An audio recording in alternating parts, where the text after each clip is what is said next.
अच्छा जी, हम respiratory system को देख रहे थे। ये बड़ा सिंपल से है, अगर हम इसको इजीली अंडरस्टैंड करें, बायोलॉजी की टर्मिनोलॉजीज को छोड़ दें, इजीली अंडरस्टैंड करें तभी हमें समझ आ जाता है, लेकिन हमें बायोलॉजिकली ही समझना है, तो उसको आपने कवर करना होगा। तो इसको मैं थोड़ा और जूम कर देता हूँ ताकि आपको इसकी अंडरस्टैंडिंग बरकरार रहे।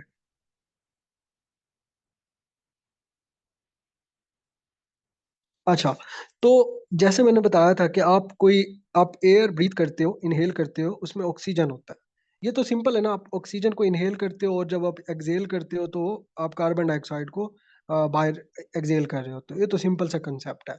अब जैसे ही आप अपने नोज से कोई एयर ब्रीथ करते हो, तो वो आपकी जो एक्टिविटी कहलाती है उसको कहते हैं नेसल एक्टिविटी। क्या कहलाती है? नेसल एक्टिविटी। और जैसे ही वो आपके थ्रोट के अंदर एंटर होती है, तो उसका एंट्री पॉइंट कैविटी को कहते हैं ओरल कैविटी। ठीक है, ऊपर को कहते हैं नेसल कैविटी और नीचे वाले को कहते हैं ओरल कैविटी। अब जैसे ही वो थ्रोट के अंदर एंटर हो जाती है, तो उसमें होता है एक फंक्शन जिसको फेरेंक्स कहते हैं। क्या कहते हैं? फेरेंक्स। ठीक है, अब इसका क्या काम होता है? ये आपका एक किस्म का थ्रोट होता है। आप थ्रोट, आपकी जो हवा आपके गले के अंदर एंटर हो चुकी है। सिंपल सी बात है। अब जैसे ही ये आप फेरेंक्स से नीचे उतरते हैं, इस पॉइंट के ऊपर आते हैं जिसको लेरेंक्स कहते हैं। जो आपका लेरेंक्स होते हैं, ये आपका साउंड सिस्टम क्रिएट करता है। क्या करते हैं? Sound system. जैसे हम बोलते नहीं है, तो ये साउंड सिस्टम तक आपकी आवाज पहुंच गई, आपकी हवा पहुंच गई। फॉर एग्जाम्पल अगर मैं बात करूं, जैसे हम कोई गाना गा रहे हो या गुनगुना रहे हो या कोई बातचीत भी कर रहे हो, जो हमारा साउंड सिस्टम जनरेट होता है ना, ये आपका इसी लैरिंक्स की वजह से होता है जनरेट। या आपका एमसीक्यूज इसके आते हैं, मैंने देखा है। फेरिंक्स और लैरिंक्स दोनों में से एमसीक्यूज पूछता है। जो फेरिंक्स होता है आपका एक किस्म का, फेरिंक्स आपका होता है थ्रोट, थ्रोट का एंट्री पॉइंट होता है। लैरिंक्स आपका जो साउंड सिस्टम आपका क्रिएट करता है, जिसको वोकल कॉर्ड भी कहते हैं। क्या कहते हैं उसको? Vocal cord. तो ये भी पूछता है वोकल कॉर्ड कौन सा सिस्टम होता है, तो लैरिंक्स के अंदर ही होता है वोकल कॉर्ड। ये गिवन भी है, मैंने लिखा भी हुआ है। अच्छा, आगे चलते हैं। जैसे ही लैरिंक्स से आप आते हैं, तो एक एक झिल्ली नुमा आपको नजर आती है, इतनी बड़ी सी। इसको कहते हैं टेरेकिया। टेरेकिया क्या कहते हैं? टेरेकिया। अब ये झिल्ली होती है, इसका मेन काम क्या होता है? ये जो आपका थ्रोट वाली एक्टिविटीज होती हैं उसको कनेक्ट कराता है आपकी जो लीवर का एंट्री पॉइंट होता है।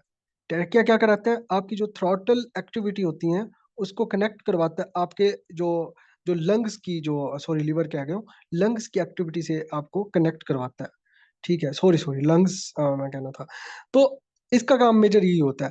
अब इसके साथ दो दो किस्म की ब्रोंकाई इसके साथ अटैच होती हैं। क्या अटैच होती हैं? ये आपको छोटी सी आपको ब्रोंकाई नजर आएंगी, नंबर वन, नंबर टू। एक को राइट ब्रोंकस कहते हैं, एक को लेफ्ट ब्रोंकस कहते हैं। ब्रोंकाई एक प्लूरल वर्ब है, वर्ड है। उन उन उन दोनों में आपको राइट भी मिलेगी और लेफ्ट भी मिलेगी।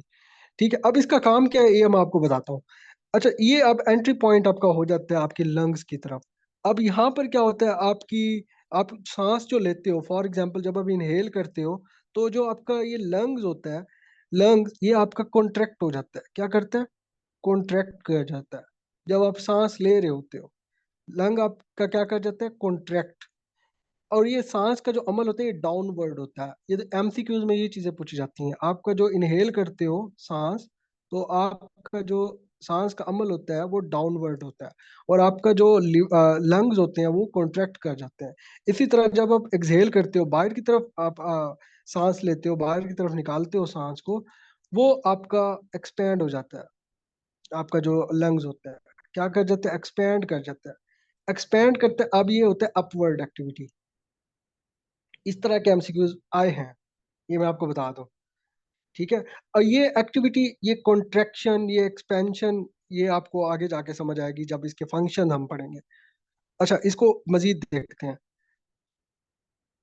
आपने एक वर्ड डायाफ्राम सुना होगा। अच्छा, अगर मैं इसकी बात करूं, ये जो ब्रोंकाई है, ब्रोंकाई के अंदर आपको कुछ फंक्शंस होंगे, कुछ कैपिलरीज और आर्टरीज आपको मिलेंगी छोटी छोटी।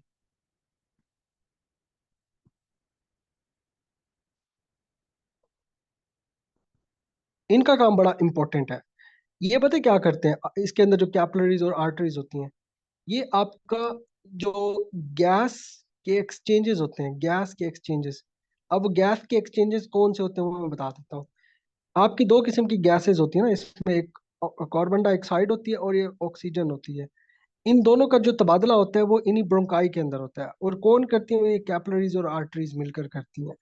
ठीक है, वो कैसे करती हैं ये आगे मैं आपको सिस्टम बताऊंगा। इन दोनों के अंदर, ब्रोंकाई के अंदर होती है। अच्छा, अब इन एक एक ब्रोंकस के अंदर ना, फॉर एग्जांपल राइट ब्रोंकस है या लेफ्ट ब्रोंकस है, इसके अंदर आपको डिफरेंट छोटे छोटे ब्रोंक्यूल्स मिलेंगे।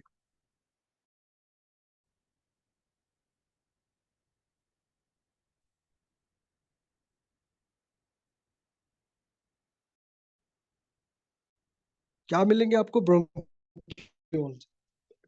सेल की बात करूं, अब डायाफ्राम सेल की फंक्शंस की अगर मैं बात करूं, वो मैं आपको ऊपर उसके लिए लेके जाता हूं, आपको ऊपर जाके समझ आएगा।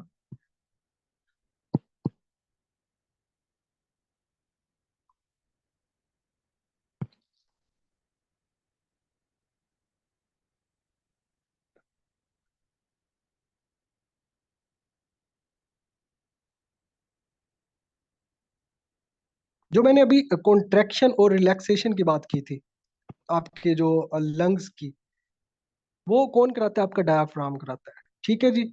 ये आपके मसल्स को कॉन्ट्रैक्ट करवाते हैं, जो लंग्स के मसल होते हैं, या कॉन्ट्रैक्ट हो जाते हैं जब आप इनहेल करते हो। जब आप एक्सहेल करते हो तो ये रिलैक्स हो जाता है। तो जब आप इनहेल करते हो डाउनवर्ड डायरेक्शन के अंदर आते हैं, जब आप एक्सहेल करते हो वो अपवर्ड डायरेक्शन के अंदर आता है। ठीक हो गया। अच्छा, जिन मैं झिल्लियों की बात कर रहा था, आर्टरीज और कैपिलरीज, जो कि ब्रोंकाई के अंदर पाई जाती है, उनको कहते हैं एलोविलाई। क्या कहते हैं? एलोविलाई। अब ये क्या काम करती है? ये आपकी गैस के एक्सचेंज का काम कराती है। ऑक्सीजन अब्जॉर्ब होती है और कार्बन डाइऑक्साइड एक्सपेल की जाती है, यानी कि वहां से निकल जाती है। तो जो एलोविलाई होता है ये किसके अंदर पाया जाता है? आपके ब्रोंकाई के अंदर पाया जाता है। ब्रोंकाई। ठीक हो गया। तो एलोविलाई का काम पूछा जाता है, ये आया भी है। एलोविलाई क्या काम करता है? ये गैस के एक्सचेंज का काम करता है। ठीक हो गया। तो ये सारी चीजें जो हमने पढ़ी है ना, ये इसी को तो कहते हैं रेस्पिरेटरी सिस्टम। इसके आपने डिफरेंट स्टेप्स याद रख लेने हैं। पहले आपका जो नाक का काम है, नेसल एक्टिविटी है, वहां से स्टार्ट होता है।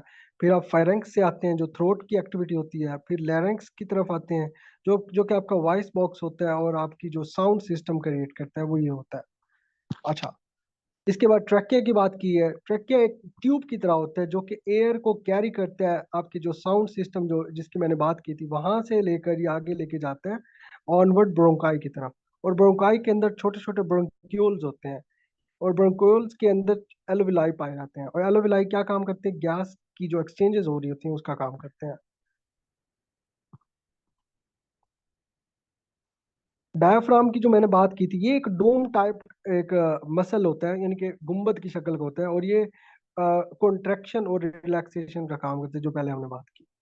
ठीक है, तो यहाँ से आपका आ जाएगा। देखें, बायोलॉजी का बैकग्राउंड जिसका अच्छा, उसको तो बड़े इजीली समझ आएगा। अब मैं भी इंजीनियरिंग बैकग्राउंड का हूँ, लेकिन पीपीएससी के लिए इतना ही आता है, ज़्यादा डीपली जाने की जरूरत नहीं होती। अगर थोड़े बहुत कंसेप्ट मैंने अगर सही तरीके ना बताए हो तो उसके लिए माजरत। आपने इस डॉक्यूमेंट से आपने अच्छा कर लेना है, और आपको एमसीक्यूज के अंदर आपको बेहतरीन चीज़ें मिल जाएंगी। जस्ट इसका ये था, मैं सोच रहा था कि इंटरेक्टिव सेशन रखूं, जिसमें आपने भी मेरी हेल्प करनी है, जो बायो के स्टूडेंट्स हैं, लेकिन आपने हेल्प की नहीं है। तो अच्छा, ये क्या हो रहा है? एक मिनट।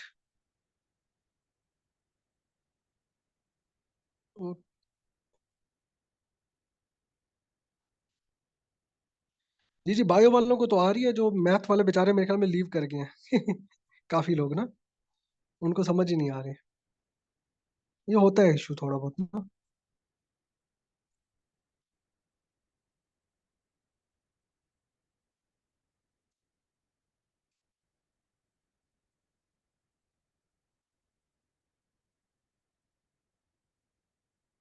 तो अभी हम देखते हैं इसके एमसीक्यूज के पार्ट को।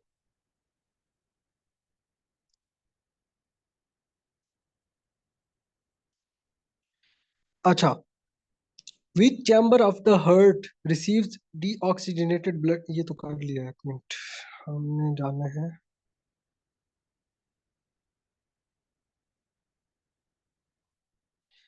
What is the primary function of the lungs? Lungs का प्राइमरी फंक्शन क्या होता है? सिंपल है कि ऑक्सीजन को अंदर लेके आना होता है और कार्बन डाइऑक्साइड को बाहर निकालना होता है। इसके बाद है which structure conducts air from the nose and mouth to the bronchi. तो ट्रैकिया ये एक नोजल का काम करता है, पाइप होता है किस्म का। ये आपका नोज और माउथ से एयर को लेके आता है ब्रोंकाई की तरफ। वेयर डज गैस एक्सचेंज, ये इंपॉर्टेंट एमसीक्यूज है। आपकी जो गैस का एक्सचेंज होता है वो टेक प्लेस होता है एल्वेलाई के अंदर। ठीक है। अच्छा, इसी तरह आपने ये सारे एमसीक्यूज बड़े आसान से हैं जो उसके अंदर से बनाए गए हैं टॉपिक से, ये इसको आपने कवर कर लेना है। और एमसीक्यूज आते हैं आपके ब्लड से। जी जी, विंड पाइप कहते हैं इसको, ट्रैकिया को। ब्लड के अंदर अगर बात करें, ब्लड की बात करें तो ब्लड से भी एमसीक्यूज आते हैं। इसमें पूछ सकता है कि जो आपके वाइट ब्लड सेल्स हैं, वाइट ब्लड सेल्स, इनकी जो तादाद है, नंबर्स, वो कितने हैं, इनका लाइफ स्पैन कितना है, इनकी टाइप्स कौन सी हैं। ठीक है। और इसके अलावा रेड ब्लड सेल्स का भी यही पूछा जाता है, नंबर्स में कितने हैं, लाइफ स्पैन कितना है इनका। ठीक है। और इसकी टाइप्स अगर हैं तो वो भी पूछी जाती है। अच्छा, इसको सिंपल ही करते हैं, सिंपल तरीके से करते हैं। आपका जो ब्लड होता है ना, ब्लड, उसके अंदर दो चीजें पाई जाती हैं, एक प्लाज्मा होता है, एक ब्लड सेल्स होते हैं। प्लाज्मा आपका जो होता है ना, वो आपका लिक्विड पार्ट होता है। क्या होता है जी? लिक्विड पार्ट होता है, जो कि आपके ब्लड का 55% होता है। कितना होता है? 55%, वॉल्यूम के हिसाब से बता रहा हूँ। अगर सेल्स, ब्लड सेल्स की बात करें, ये फ्लूइड होता है।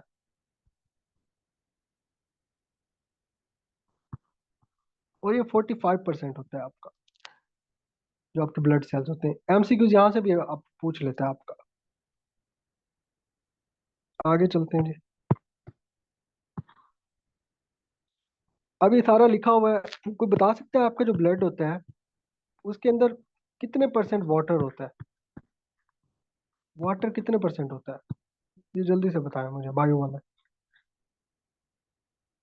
How much percentage of water?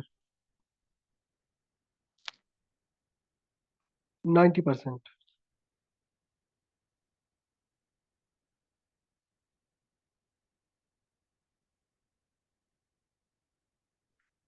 अच्छा, आगे चलते हैं। ब्लड सेल्स की बात करें तो ब्लड सेल्स के अंदर एक तो राइट रेड ब्लड सेल्स आते हैं। अब रेड ब्लड सेल्स के अंदर एक क्वेश्चन आता है कि इनका कलर रेड क्यों होता है? Y red? रेड ही क्यों होता है? तो रेड होता है हीमोग्लोबिन की वजह से। और हीमोग्लोबिन क्या होता है? एक प्रोटीन होता है। हीमोग्लोबिन क्या होता है? एक प्रोटीन होता है। क्योंकि इसके साथ ऑक्सीजन होती है, इसलिए ये जो प्रोटीन ऑक्सीजन के साथ मिलकर एक हीमोग्लोबिन बनाता है। हीमोग्लोबिन ही आपको रेड कलर प्रोवाइड करता है। तो ये पूछ देता है। पूछ लेते हैं इसकी शेप कैसे होती है, तो इसकी शेप होती है बाइकॉनकेव। बाइकॉनकेव शक्ल का होता है ये। कोई बता सकते हैं इसकी लाइफ स्पैन कितना होता है रेड ब्लड सेल्स का?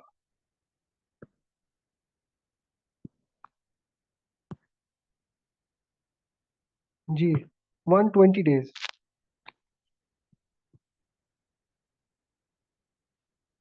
4 मंथ, ऑलमोस्ट 4 मंथ बनते हैं। 120 डेज होता है। अच्छा, ये तो आपको पता है, ऑक्सीजन की ट्रांसपोर्ट होती है और कार्बन डाइऑक्साइड की रिमूवल होती है, तो सबको पता है ये ब्लड के जरिए से ही होती है। व्हाइट ब्लड सेल्स की बात करते हैं जी। व्हाइट ब्लड सेल्स की अगर बात करें तो इसमें डिफरेंट किस्म के व्हाइट ब्लड सेल्स पाए जाते हैं। अच्छा, एक और चीज बताएं, ब्लड बनता कहाँ पे है? ब्लड कहाँ पे बनता है, जल्दी से बताएं। ये भी हमसे क्यों पूछ लेता है। आपका ब्लड कहाँ पे बनता है? Bone marrow, good. कहाँ पे बनता है? Bone marrow. देखो, ये रट्टे वाली चीजें हैं, जो नॉन मेडिकल स्टूडेंट है उनके लिए तो रट्टे वाली चीजें, रट्टा लगाएं। व्हाइट ब्लड सेल्स की बात करें, इसका एक अक्सर सवाल पूछा जाता है, ये किस लिए होता है? ये अपने इम्यून सिस्टम, आपके इम्यून सिस्टम आपके व्हाइट ब्लड सेल्स के ऊपर ही मुनहसर कर होता है। आपको, आपकी बॉडी को ना डिफरेंट इन्फेक्शन और डिजीजेस से ये बचाता है। जो फॉरेन इन्वेडर्स होते हैं, इनकी बीमारियां होती हैं, उनसे कंट्रोल कराता है, उनके खिलाफ ये फाइट करता है। जी। इसके डिफरेंट पार्ट्स होते हैं, टाइप्स होती हैं। इसमें न्यूट्रोफिल्स होते हैं, लिम्फोसाइट्स होते हैं, मोनोसाइट्स होते हैं, सीनोफिल्स होते हैं, इसमें बेसोफिल्स होते हैं।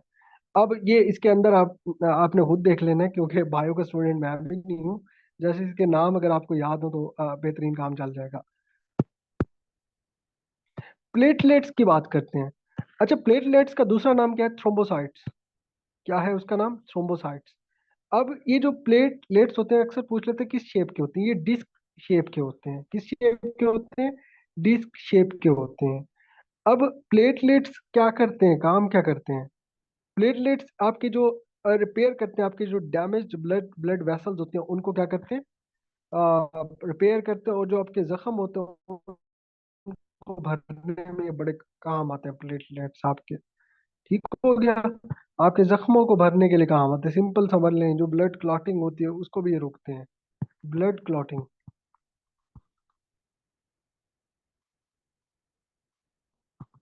ठीक हो गया जी।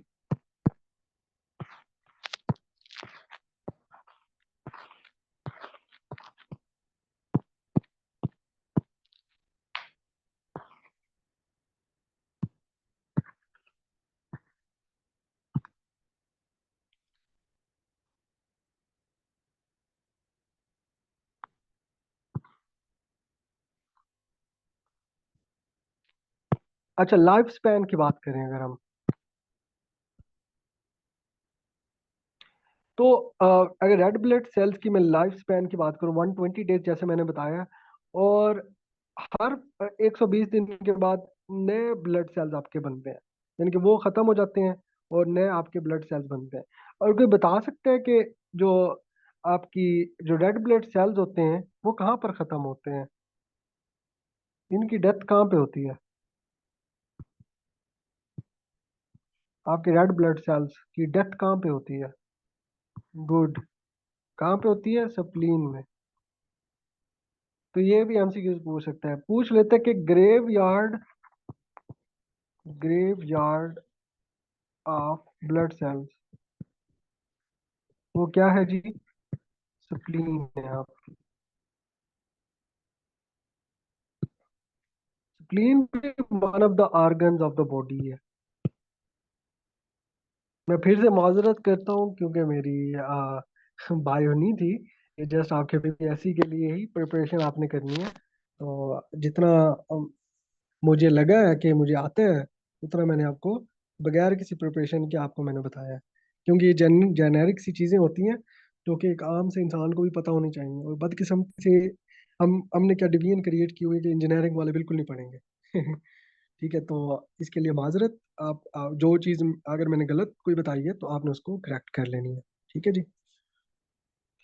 अच्छा, आपको पता है आपकी बॉडी के अंदर कितने ब्लड ब्लड सेल्स पाए जाते हैं एक ही टाइम के अंदर?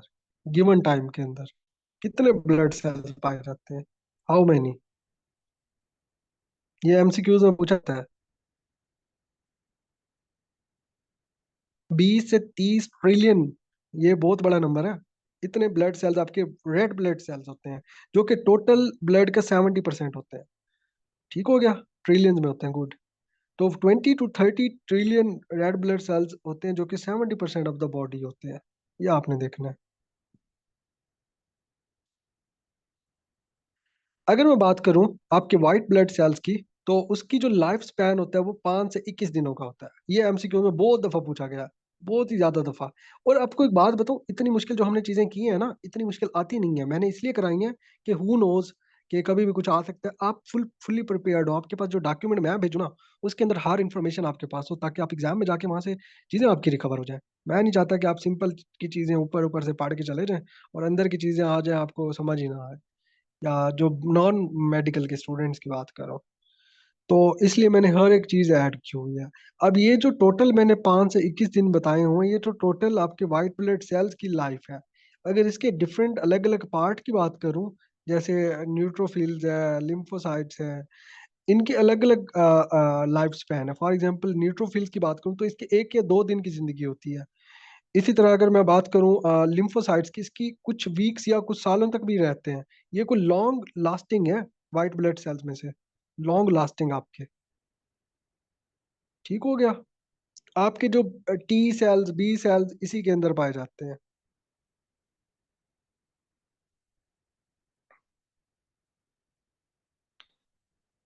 इसी तरह मोनोसाइट की 1 से 3 दिन तक की जिंदगी है। बेसोफिल्स की 8 से 12 दिन की जिंदगी है। थ्रोम्बोसाइट जो कि प्लेटलेट्स हैं, ये भी अक्सर पूछ लेता है कि प्लेटलेट्स या थ्रोम्बोसाइट्स जिसको कहते हैं उसकी। अच्छा, एक और मैं आपसे क्वेश्चन करूं, रेड ब्लड सेल्स का दूसरा नाम था मुझे।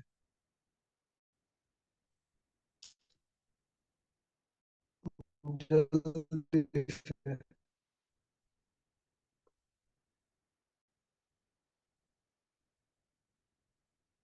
रेड ब्लड सेल्स का दूसरा नाम होता है एरिथ्रोसाइट्स। Erythrocytes, good. तो इस तरह के क्वेश्चंस आते हैं जी। नीचे इसकी समरी मैंने दी हुई है, समरी आपने देख लेनी है कि लाइफ स्पैन की। इसके एमसीक्यूज, व्हाट इज द क्या है ब्लड का? प्लाज्मा। क्या है जी? Plasma. Which of the following is not a function of plasma? Plasma का कौन सा फंक्शन ऐसा है जो कि इसके अंदर एमसीक्यूज के अंदर नहीं दिया हुआ? तो प्लाज्मा क्या करता है? ट्रांसपोर्ट पोर्ट करता है न्यूट्रिएंट्स को, जी ठीक है। मेंटेन करता है ब्लड प्रेशर को, ठीक है। एड करता है ब्लड क्लॉटिंग के अंदर। तो ये 3 चीजें कराता है ये हो जी। एक चीज ऐसी है जो कि नहीं कराता, वो है ऑक्सीजन की ट्रांसपोर्ट। तो ऑक्सीजन की ट्रांसपोर्ट कौन कराता है? कोई बता सकता है ऑक्सीजन की ट्रांसपोर्ट कौन कराता है? अगर प्लाज्मा नहीं कराता तो कौन कराता है? हु ट्रांसपोर्ट्स, हाँ, रेड ब्लड सेल्स, गुड। तो आपके जो रेड ब्लड सेल्स होते हैं वो कराते हैं। इसी तरह what is the life span of red blood cells? वो अब वही आपको पता है, अबाउट 120 डेज। आगे चलते हैं, ये सारा कर लेते हैं MCQs. Which type of blood cell is primarily responsible for fighting infections? ये आपको पता है, मैंने बताया था। वाइट ब्लड सेल्स होते हैं आपकी जो इम्यूनिटी को बरकरार रखाते हैं। What is the function of platelets in the blood? क्या काम करता है? ये ब्लड क्लॉट्स बनाता है। विच component of blood helps in regulation of body temperature? Body temperature के अंदर कौन काम कराता है? ये भी प्लाज्मा ही है आपका। Which type of white blood cell has the shortest life span? तो आई थिंक न्यूट्रोफिल्स है, जो कि 1 से 3 दिन तक इनकी लाइफ स्पैन होती है। जी, न्यूट्रोफिल्स। 1 से 3 days. 1 to 3 days. 1 to 3 days. तो ये एमसीक्यूज पूछा जाता है, मैंने पहले भी इसको देखा है कहीं पर। Where are red blood cells produce in the body? तो ये गिवन है, बोन मैरो के अंदर प्रोड्यूस होते हैं। How long do platelet typically live in blood stream? 7 से 10 दिनों तक ये रहते हैं ब्लड के अंदर। विच type of blood sales, white blood cells can transform into macrophages? Macrophages. तो ये कौन से होते हैं? मोनोसाइट्स। ठीक है, ये मैक्रोफेगस के अंदर ट्रांसफॉर्म कर देते हैं, जो कि व्हाइट ब्लड सेल्स की एक टाइप होती है जिसको मोनोसाइट्स कहते हैं। अच्छा, आगे चलते हैं जी। अच्छा, ये एक काम करते हैं, इसको ना मैं एक एमसीक्यूज जनरेट कराऊंगा, जो आपका गूगल फॉर्म्स के ऊपर होगा। उसमें ना मैं बड़े रिपीटेड और मोस्ट इम्पोर्टेंट जो इसके पूछे गए हैं ना, एवरीडे साइंस के, खास तौर पर ये ह्यूमन ऑर्गन्स और ह्यूमन बॉडी के लिहाज से अपना क्विज दे देंगे ना, आपको आइडिया हो जाएगा आप कितने इसमें है। ये टेस्ट नहीं होगा, ये टेस्ट नहीं होगा, ये नॉर्मली आपको जैसे आप फ्री होते हैं आप वैसे ही आप इसको हल कर सकते हैं। मैं एक टेस्ट प्रोड्यूस करवाऊंगा, उसकी कोई टाइम लिमिट नहीं होगी, तो आपकी प्रैक्टिस के लिए आपकी हेल्पफुल होगा। तो इसको अच्छा आपने कवर करना है।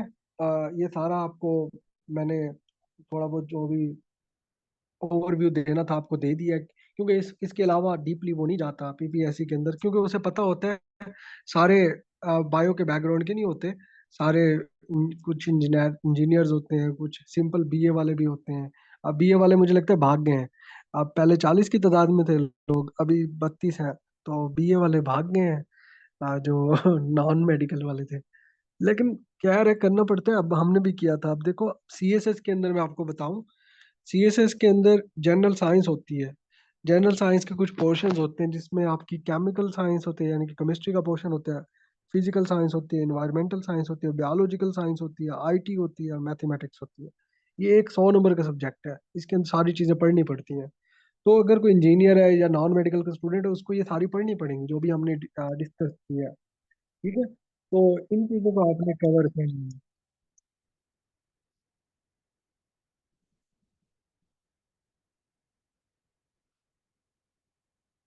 अच्छा, एक मिनट। जी, क्या पूछ रहे हैं? शेयर करने को। आपकी समझ नहीं आई, आपने एक तो अपना नाम आईफोन रखा हुआ है। आपका नाम क्या है, पहले नाम बताएं। अब फातिमा, इसमें एमपीटी की जो बात हो रही है ना, एमपीटी भी इधर से आता है। देखें, एमपीटी का अगर मैं बात करूं, एमपीटी की जो 50 एमसीक्यूज आते हैं, वो आपके इंग्लिश के होते हैं। Basic English. 50 to 60 एमसीक्यूज जो होते हैं आपके, वो आपके बेसिक मैथमेटिक्स होते हैं,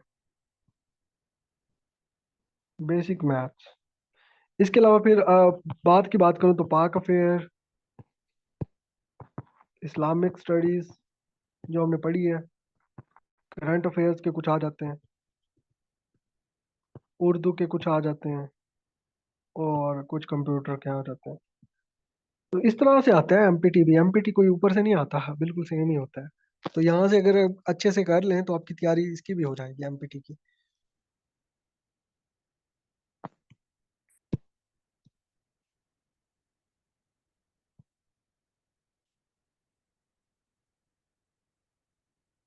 आपको प्रोवाइड कराऊंगा मैं, ये जो आपके जितने भी टेस्ट हो गए हैं वो आपको अवेलेबल करा दूंगा मैं, पीडीएफ की शक्ल में ना, या फाइल्स की शक्ल में आपको अवेलेबल होंगे। तो इसमें परेशान होने की क्या जरूरत है।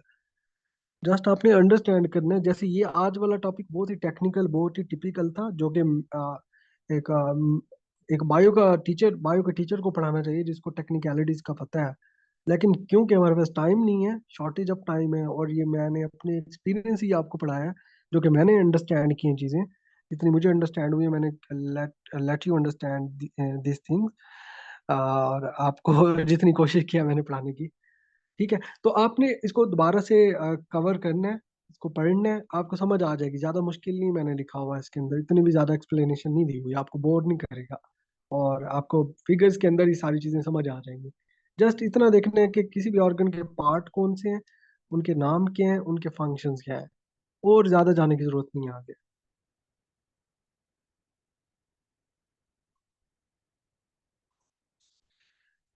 अगर किसी का कोई क्वेश्चन है या कोई शिकायत है तो मुझे भी बता दे।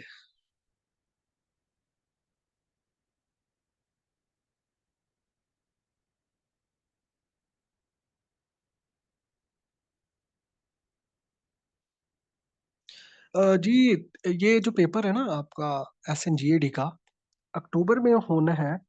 जो मैंने पता कराया है पीपीएससी वालों से, अंदर मेरे दोस्त काम करते हैं पीपीएससी के अंदर, तो उनसे पता कराया कि अक्टूबर में होना है। लेकिन एक चीज़ उसने बताई है, वो कहते हैं जो पेपर आपका जिसमें बहुत ज़्यादा एप्लीकेंट्स होते हैं, वो थोड़ा डिले हो जाता है, क्योंकि उसकी प्रिपरेशन के लिए या सेंटर बनाने के लिए, एग्जामिनेशन सेंटर, वो थोड़ा टाइम ज़्यादा दरकार होता है।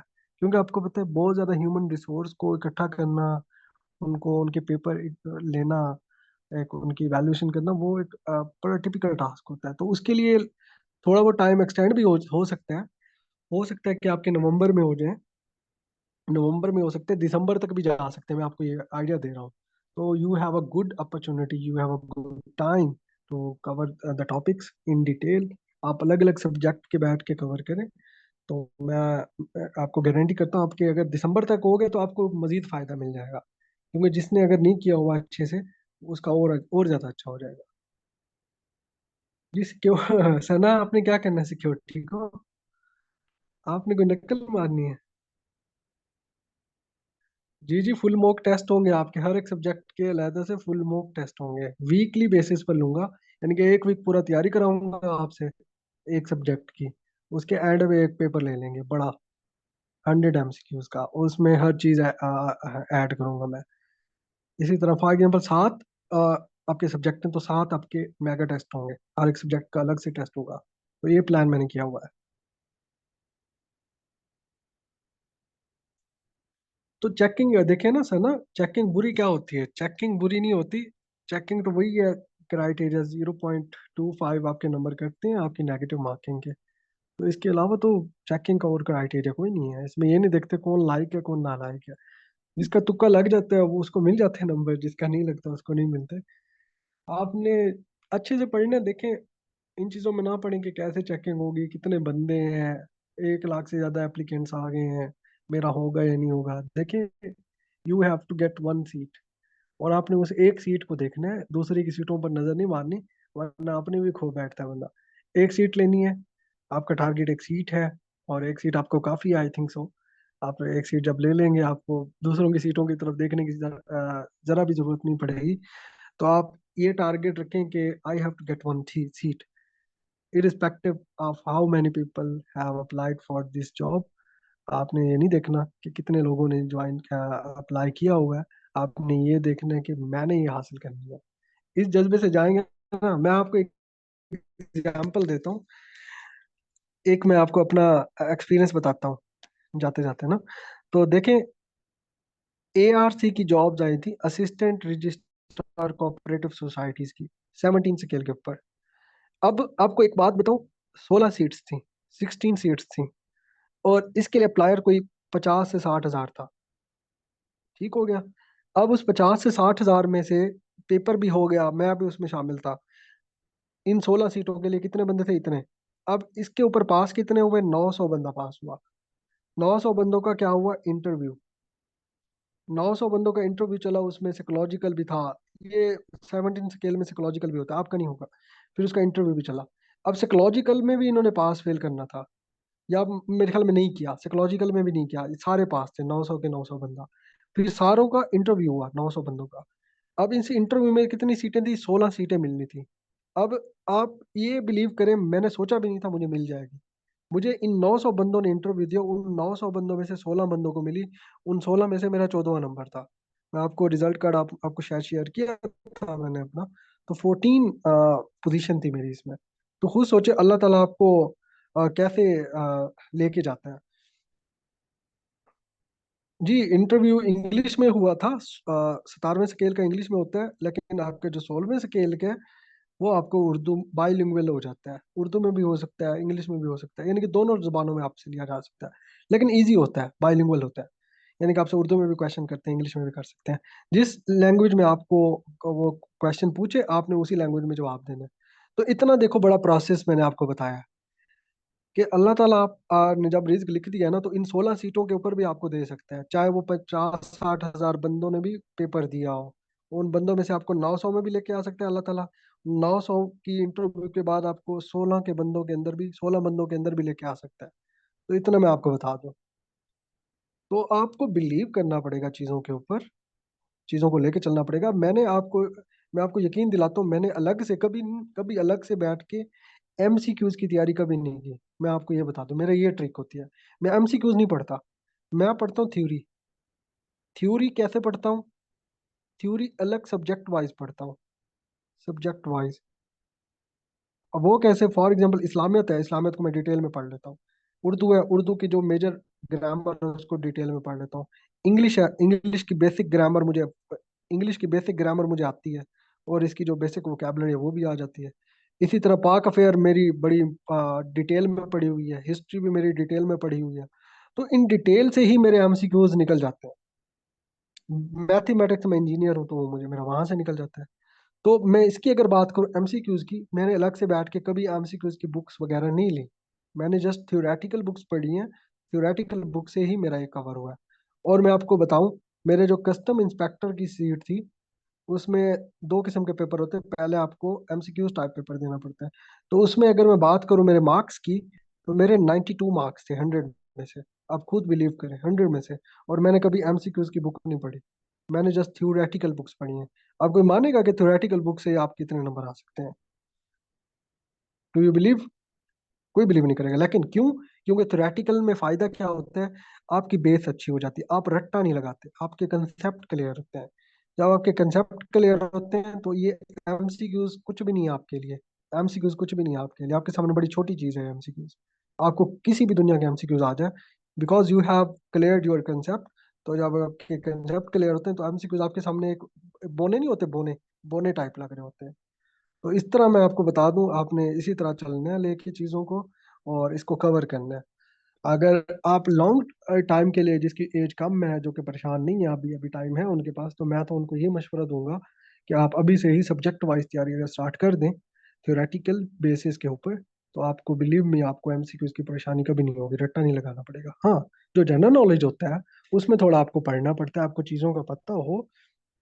जनरल नॉलेज के लिए आप कंसल्ट कर सकते हैं पास्ट पेपर्स की बुक्स, और डिफरेंट कैप्सूल्स होते हैं जो एमसीक्यूज के ऑनलाइन है, उससे आप कंसल्ट कर सकते हैं, वरना आपका क्लियर हो जाता है।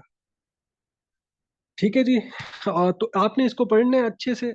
और आपका, मैं आपको ग्रुप के अंदर एक टास्क भी बता देता हूँ, आपने एवरीडे साइंस का एक टास्क भी करके आना है, वो मैं आप इंटरेक्टिव सेशन करेंगे आपसे, उसे क्वेश्चन आंसरिंग करूंगा। ठीक है जी। Thank you so much. आपको कोई भी इश्यू परेशानी हो, मुझसे आप कांटेक्ट किया करें। पर्सनली मैं अवेलेबल होता हूँ आपके लिए, खासतौर पर आप लोगों के लिए जो कि मेरे ग्रुप में है। तो आप पर्सनली मुझसे क्वेश्चन कर सकते हैं, don't worry. Thank you so much जी, अल्लाह हाफिज।